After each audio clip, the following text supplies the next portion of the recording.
Assalamualaikum warahmatullahi wabarakatuh. Perkenalkan, saya Desmurlita Ramadhani dengan NIM 2002135954 dari kelas G Kewirausahaan dengan dosen pengampu Bunda Lila Anggraini SE MSI AK.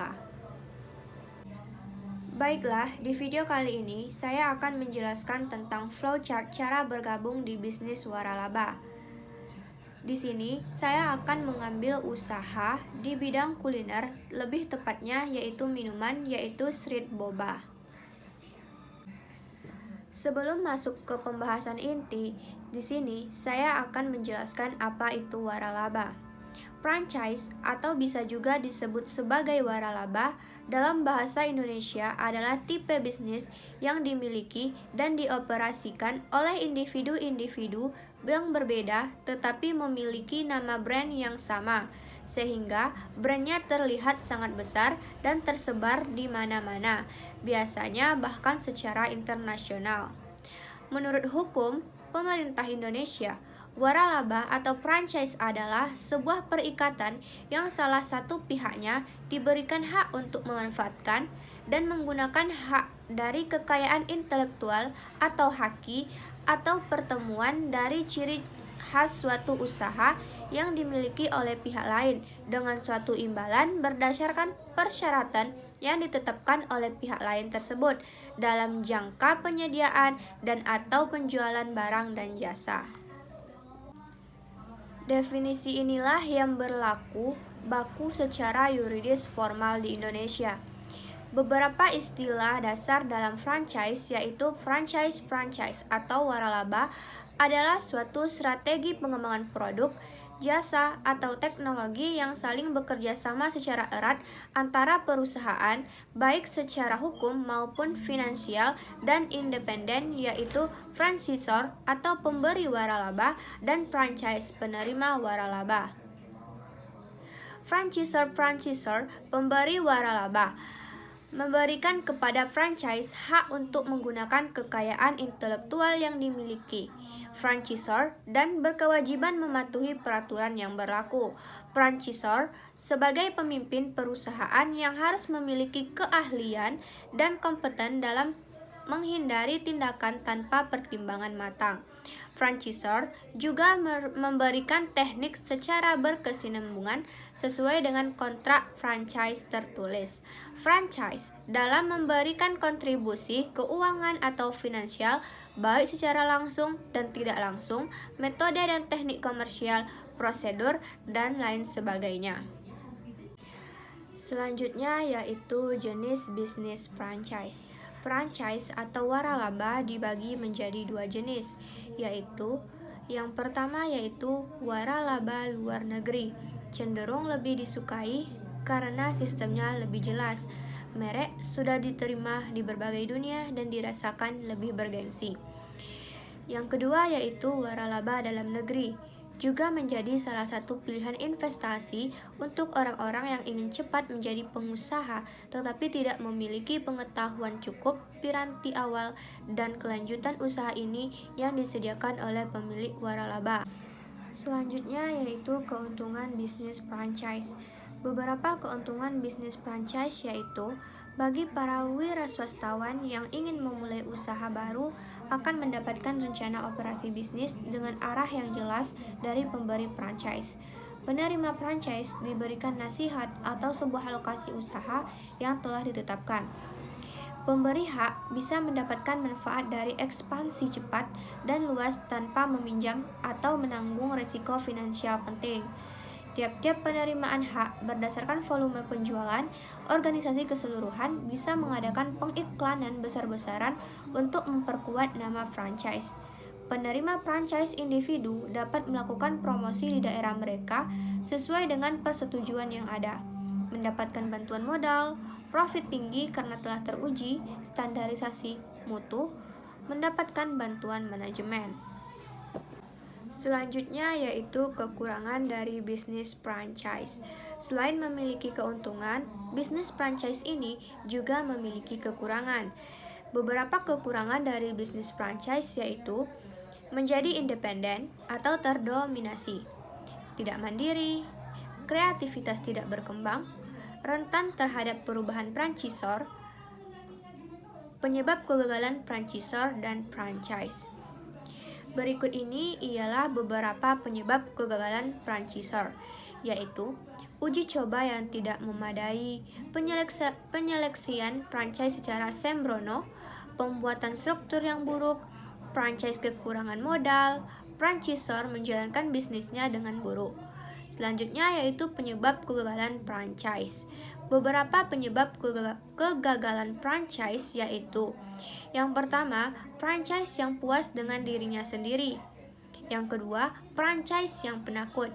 Yang ketiga, franchise yang tidak mengikuti sistem. Yang keempat, franchise yang berharap terlalu banyak.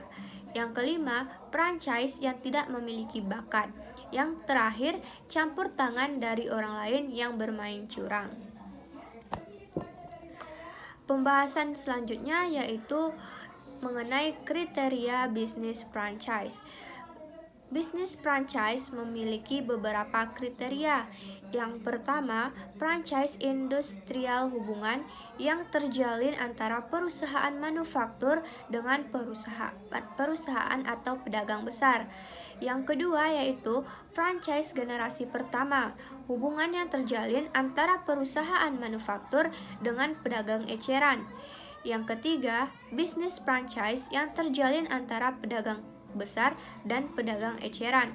Yang keempat, bisnis franchise yang terjalin antara sesama pedagang eceran. Selanjutnya yaitu poin-poin yang harus diperhatikan dalam memilih bisnis franchise makanan tradisional. Poin-poin yang harus diperhatikan dalam memilih bisnis franchise makanan tradisional ini antara lain: yang pertama, harus memiliki hasrat untuk menjual makanan yang diinginkan juga menjadi modal penting. Untuk berbisnis retail atau perdagangan eceran harus menyukai bidang yang akan digeluti, sehingga kondisi usaha sedang naik maupun turun dan tetap tekun menjalaninya. Yang kedua yaitu riset dan berunding teliti. Teliti dulu pihak yang menjual waralaba, yang disebut juga franchisor yang diinginkan. Bandingkan dengan terwaralaba lain yang sejenis. Jangan membeli usaha dari terwaralaba yang tak jelas identitasnya. Jika perlu, cek ke lembaga waralaba yang ada di Indonesia. Jika terwaralaba tersebut resmi dan bagus, bisa dipastikan akan terdaftar di sana. Yang ketiga yaitu cek. Tak ada salahnya mengecek usaha terwaralaba yang diinginkan ke orang yang sudah lebih dulu menjadi pewaralabanya, baik yang masih berjualan maupun yang sudah tidak berjualan. Yang keempat yaitu hak cipta. Teliti terlebih dahulu hak cipta makanan milik terwaralaba yang sudah diincar untuk dibeli. Jangan sampai hak cipta yang diklaim olehnya ternyata milik pihak lain dan akhirnya bisa bermasalah. Selanjutnya yaitu yang kelima, lama dan kuat.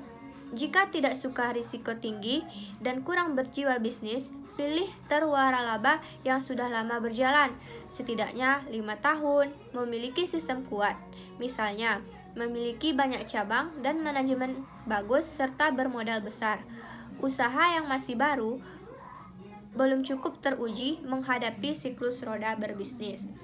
Yang keenam yaitu kondisi keuangan.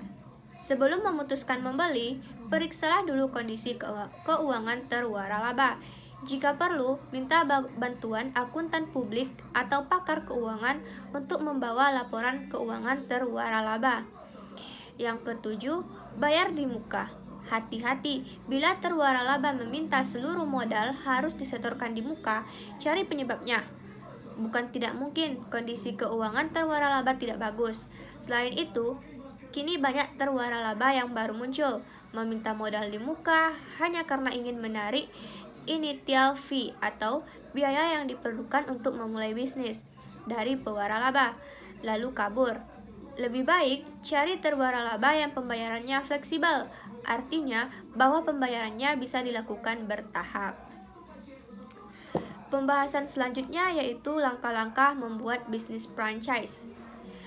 Yang pertama yaitu membuat ciri khas usaha. Buatlah usaha atau bisnis yang memiliki jati diri. Bisnis yang memiliki jati diri itu adalah bisnis yang memiliki ciri khas atau daya pembeda dibandingkan dengan bisnis lain. Ini syarat utamanya. Meskipun kita latah dengan mengembangkan bisnis franchise, bukan berarti kita bebas meniru begitu saja.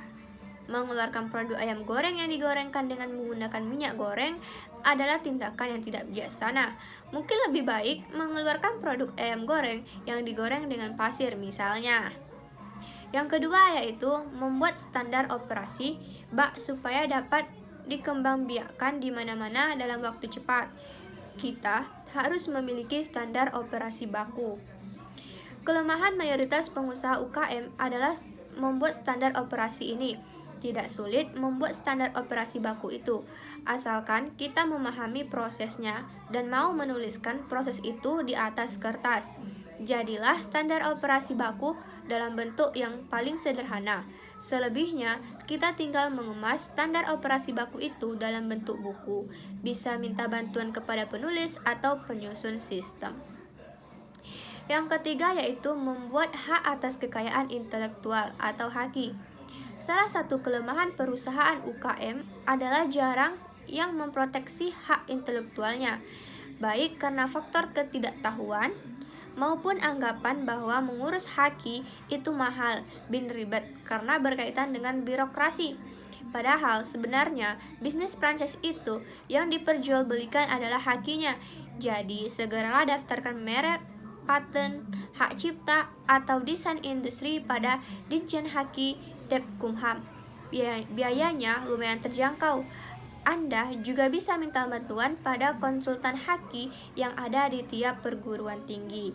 Yang keempat yaitu membuat cara duplikasi yang mudah dan praktis. Salah satu kunci supaya bisnis kita mudah dikembangbiakkan adalah cara duplikasi yang mudah dan praktis. Kita harus menyusun cara supaya orang lain mampu menduplikasi usaha kita secara mudah. Sistem duplikasi ini biasanya terangkum dalam sistem training. Cara membuatnya mudah, tuliskan saja bagaimana cara orang lain mampu melakukan bisnis kita secara cepat dan tepat. Yang kelima yaitu membuat keuntungan yang bertumbuh. Bisnis tidak layak dikembangkan jika masih merugi, sehingga satu-satunya cara supaya bisnis tersebut layak dikembangbiakkan adalah dengan membuat keuntungan yang bertumbuh. Keuntungan bertumbuh didapat jika dalam jangka waktu tertentu, bisnis kita memiliki kecenderungan mencetak untung terus-menerus. Oleh karena itu, jangan segan-segan tetapkan target pendapatan. Upayakan selalu mencapai target tersebut dan selalu menaikkan target untuk periode waktu selanjutnya. Begitu seterusnya, usahakan bisnis tidak mengalami kerugian. Yang keenam yaitu membuat supporting management yang berkelanjutan. Salah satu kewajiban franchisor yang sangat penting dalam mengembangbiakkan usahanya adalah memberikan supporting management berkelanjutan selama masa kontrak kepada para franchise-nya. Begitu usaha kita mulai berkembang, segera benahi internal perusahaan kita. Gunakan organisasi bisnis yang profesional untuk menangani usaha. Tingkatkan terus keterampilan mereka supaya dapat memberikan supporting management yang dibutuhkan oleh para franchise. Yang ketujuh yaitu membuat prospektus bisnis. Jika pada bisnis konvensional kita terbiasa menjual jasa atau barang, maka pada bisnis franchise kita menjual bisnisnya. Di sini diperlukan lebih dari sekedar brosur. Kita memerlukan prospektus bisnis supaya calon mitra bisnis kita mampu melihat prospek cerah bisnis tersebut. Cara membuatnya hampir sama dengan membuat proposal bisnis. Hanya saja dalam prospektus bisnis biasanya dilampiri dengan laporan keuangan selama beberapa periode tertentu yang menunjukkan perusahaan kita untung. Jika tidak mampu menyusun sendiri prospektus bisnis, kita dapat menggunakan jasa konsultan dengan biaya terjangkau. Yang kedelapan yaitu membuat perjanjian franchise Indonesia menganut sistem kebebasan berkontrak. Kita bebas membuat dan menyusun perjanjian bekerja sama bisnis. Membuat perjanjian franchise sama seperti membuat perjanjian kerjasama biasa.